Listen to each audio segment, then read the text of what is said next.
Akatay pa na makadigar pa nga isa pagariya ka na sa lakaw karwaki lari palagawan. Naging gap gandiw. Naging suwan din yung kalalaman suwara niyan na sa lakaw karwaki lani sultan.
Sagi ko raagaat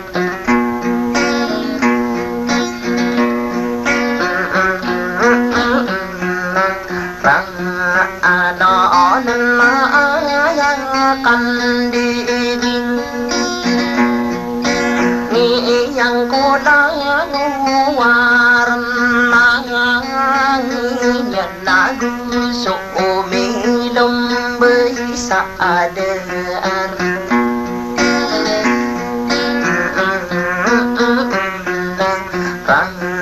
anoon na ilang umaangan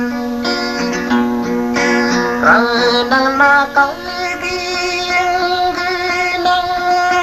pako sa bagong biyan lang lalan na ayay pasenaya ang konao beniyosang o di samari nambayo doa ka paakin na akin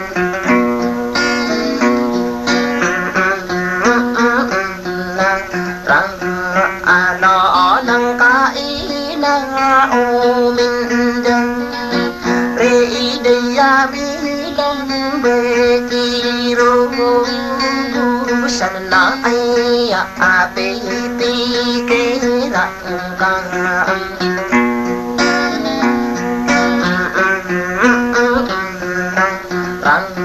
anoon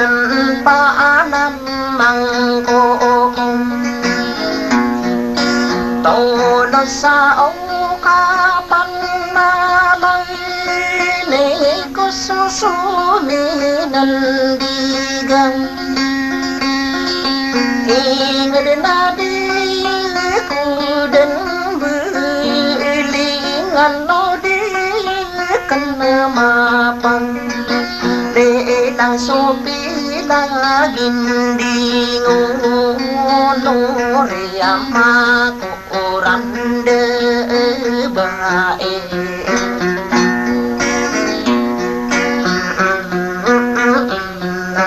kang anoon paanadan ning yaan din sosuminandigan ingin lagu ini ko malak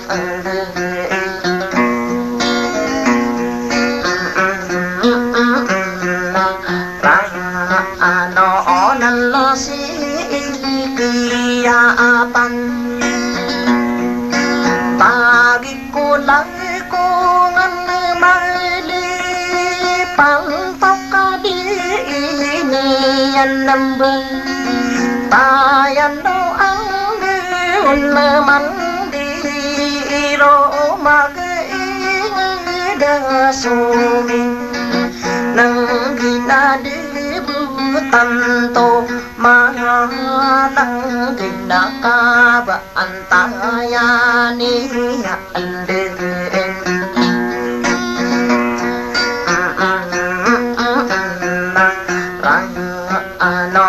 nan so ma adi wan na agang tang kala ya kala dang mi na ko ina api rambo da awan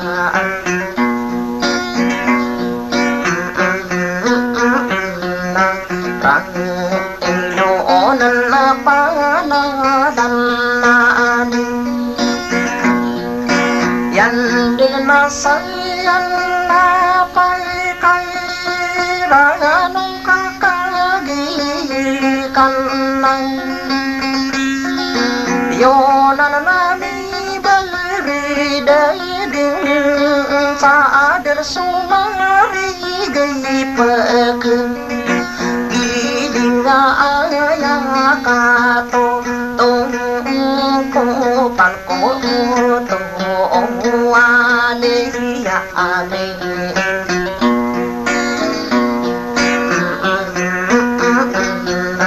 rang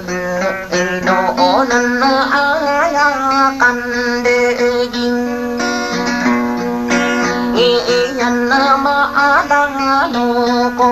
deya minna ini kara saya akan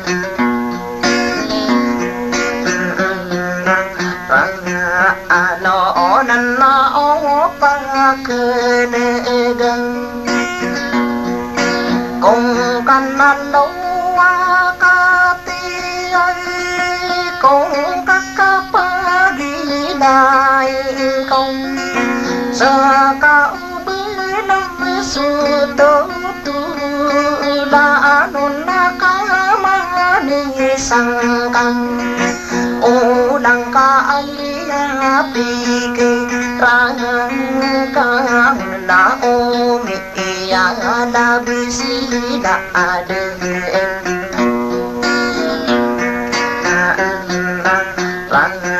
ano sa abang pansalang dekasaka api gemberanga kung kanang pedang pekira kang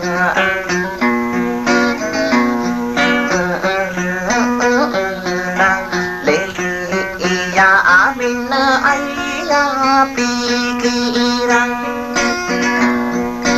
kaon na ngay kamang anong kaang may ko di kang miroy na pikirang kali iya amin na miya saysing laadang sarong bidang dengan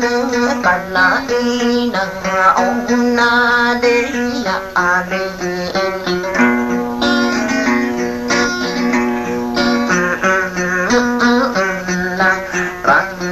ano onan sa aya na paakang raanon sida ato mang danga simban kadi de na mapemenang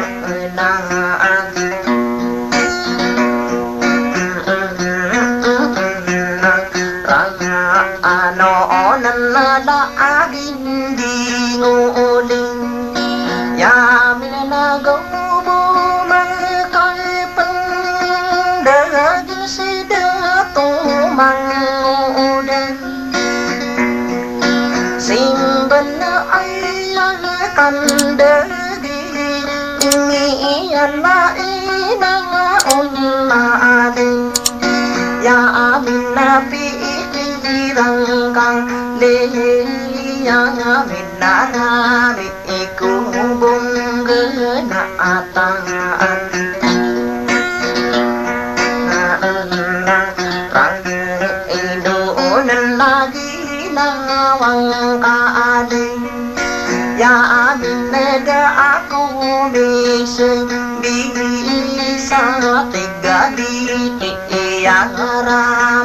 masuokan.